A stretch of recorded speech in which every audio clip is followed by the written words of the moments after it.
Que tu boca sea mi oído, como el mío al tuyo, pues la palabra nos une. Mi nombre es Ivette Hernández, soy narradora de tradición oral y hoy agradezco la invitación para poder compartir contigo temas que tienen que ver con la cultura, que tienen que ver con las artes, que tienen que ver con nuestra oralidad. Hoy vamos a hablar de un tema fundamental e importante a nivel de las instituciones educativas, a nivel de nuestra comunidad, a nivel de nuestras familias. Hoy vamos a hablar de lo importante que es el poder de las palabras. Nosotros sabemos que la comunicación por excelencia, la oralidad, es importante desde el núcleo familiar y con mucha mayor razón en las escuelas. Las palabras tienen un poder, pero un poder para construir y no debemos hacer uso de ellas como para destruir. Las palabras significan travesía, nos llevan por mundos que ni siquiera sabíamos que existían. Las palabras rehabilitan, las palabras generan confianza, las palabras te podrán mostrar una magia inigualable que nos da la misma vida. Ella abre secretos ocultos, ella te genera viajes por mundos imaginados. Así que qué bonito que sepamos que la palabra tiene un poder y que nosotros podemos hacer un buen uso de ellas, que nosotros deberíamos generar palabras que estén fomentadas en los valores, en el respeto, en la tolerancia, en la solidaridad. Nosotros a nivel escolar escuchamos muchos niños que hacen mal uso de las palabras, irrespetan a otros niños, se burlan, los nombran con apodos o les roban sus nombres. Y estas palabras mal dichas, mal pronunciadas, lo que hacen es que generan una violencia, generan daño, causan sufrimiento. Y las palabras no solamente a nivel escolar, sino a nivel de la comunidad o a nivel de la familia, también son mal usadas o mal utilizadas. Generan un ruido dentro del proceso de la comunicación, dentro del emisor y del receptor. Nosotros los narradores usamos la palabra para poder llegar, para poder construir, para ser un elemento más dentro de la misma comunicación.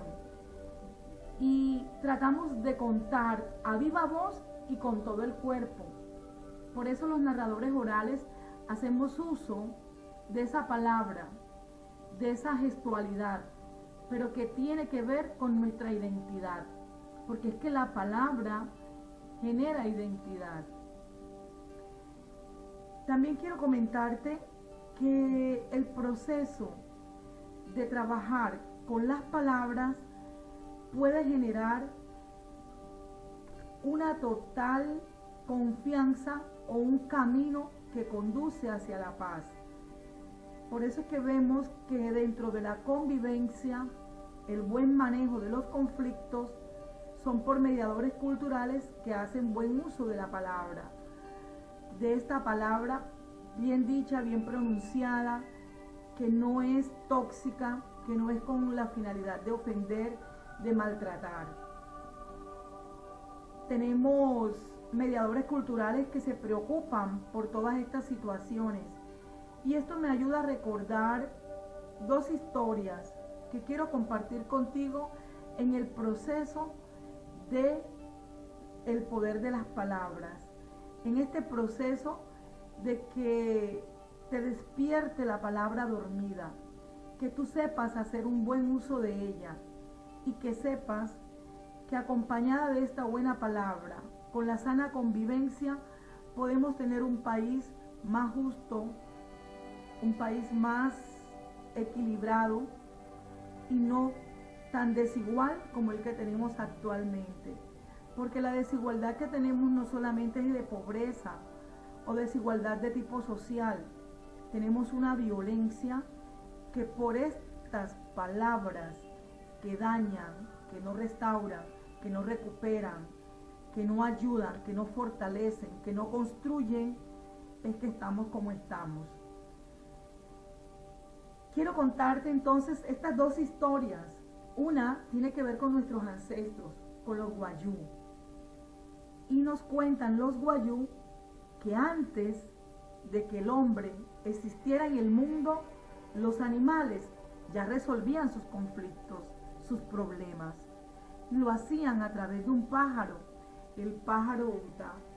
Un pájaro que solucionaba todo y que tenía una voz melodiosa, celestial. El pájaro Uta iba y resolvía los conflictos de todo el mundo. Tenía la palabra precisa, sabía cómo usar las palabras y era justo para mediar los problemas, para resolver los conflictos. Pero un día el pájaro Uta decide descansar y es cuando los animales invitan al pájaro carpintero para que él reemplazara al pájaro Uta. Pero el pájaro carpintero tenía un pico duro. Quería resolver los conflictos a punta de malas palabras, de gestos duros, de expresiones duras. No resolvía, generaba más problemas. Y todo lo hacía ¿por qué? Por el miedo que había generado para ser un mediador. Ocasionaba más conflicto que solución. Así que los animales volvieron y se reunieron y nombraron como siguiente mediador al murciélago. El murciélago con ese sombrero inmenso que le tapaba los ojos con esa oscuridad, volando de noche a resolver los conflictos de una manera misteriosa. La gente se asustaba, no le entendía, no sabían qué era lo que él quería y no resolvían nada. Así que decidieron llamar al mico, y que porque la palabra tiene que ser chistosa, tiene que generar humor, un poquito de alegría. Y el mico era parrandero, al mico le encantaba el trago, el mico le gustaba bailar y parrandear a toda hora. Claro, al principio el mico cumplía, pero había días en que no llegaba ni aparecía. Era muy bebedor, muy borrachón y lujurioso. Así que, ¿qué pasó con la palabra? Los animales ya no sabían qué hacer con la palabra, cómo solucionar los conflictos. Así que todo quedó ahí, hasta que la tierra fue poblada. Y cuentan que dentro de los guayú surgió el palabrero, ese mediador cultural que resuelve los conflictos, que ayuda con la palabra mal dicha y la palabra mal pronunciada. Es el palabrero actual, es un mediador cultural. Esto es para invitarte a que te preguntes cómo son tus palabras, tóxicas, dulces. Te puedes estar aprisionado de dolor, pero tus palabras no deben ser violentadas, ni cargadas de odio, ni cargadas de dolor. Tus palabras deben ser cargadas de amor. Esto me recuerda a otra historia. Imagínense, vamos a reflexionar sobre esta segunda historia que les voy a contar. La gran fábrica de las palabras.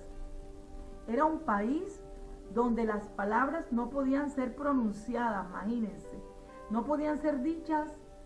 Las palabras para ser pronunciadas tenían que ser tragadas y después pronunciadas, pero las tenías que comprar. Tenías que tener dinero para comprar las palabras. ¿Qué problema? ¿Se imaginan? Los pobres no podían tener palabras. Habían palabras que eran liquidadas en liquidación, en ofertas. pero eran palabras que no decían nada, como floripondio, flaupérrimo, palabras que tú no sabías qué significaban. Pero los niños, sin embargo, corrían en las noches con unos cazamariposas y rescataban palabras para poder en las noches, a la hora de cenar, tragarlas y pronunciarlas y hacer reír a sus papás. Dentro de estos niños estaba Bruno. Bueno, Bruno ya era un jovencito. Bruno una mañana se encontró 3 palabras: cereza, polvo y silla. Bruno se puso feliz porque esa noche cumplía Andrea, y qué mejor regalo para Andrea que llevarle esas palabras. Así que Bruno esa noche, emocionado, se bañó, se cambió, se perfumó y se fue para la casa de Andrea. Andrea lo recibió feliz. Bruno enseguida lanzó la primera palabra: cereza, porque Andrea tenía un hermoso vestido cereza, de color cereza. Inmediatamente Bruno lanzó la segunda palabra: silla. Andrea se emocionó. 2 palabras. ¡Qué regalo tan hermoso! Limpió la silla y enseguida Bruno aprovechó y lanzó la tercera palabra: polvo. Andrea emocionada, 3 palabras. Pero detrás de Andrea había otra persona, un joven llamado Oscar. Bruno, cuando lo vio, se molestó. Oscar estaba enamorado de Andrea. Y Oscar sí tenía dinero. Oscar cargaba una cantidad de palabras. Enseguida se tomó un poco y pronunció: Andrea, ¿qué hace él aquí? ¿Por qué está aquí?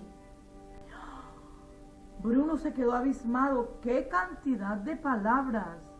Lo que debieron haber costado un cojonal. Sin embargo, Bruno no se desilusionó. Pensó en una palabra que tenía en el fondo guardadita y en cualquier momento la iría a usar. Y justo en ese momento en que estaba pensando en esa palabra, se le acercó a Andrea y le dio un besito en la nariz. Bruno quedó feliz, sacó su palabra, la sopló, la tragó y la pronunció. ¿Saben cuál era la palabra? Más. ¡Qué felicidad! Andrea lo abrazó y Bruno sabía lo que significaba eso. Y Oscar también, que se fue dando un porrazo. Imagínense, las palabras bien pronunciadas, cargadas de amor, siempre hacen efecto. Que hoy esto ayude a fortalecer tus palabras, a que pienses cómo puedes construir un mundo mejor a partir de tus palabras. ¿Cuál es el significado de las palabras? ¿Qué esconden las palabras? Gracias. Gracias por la oportunidad que me has dado de compartir contigo. Parte de la oralidad tradicional es esta: el poder de las palabras. Así que desde hoy analicemos cómo vamos a construir nuestras historias, con qué palabras. Muchas gracias.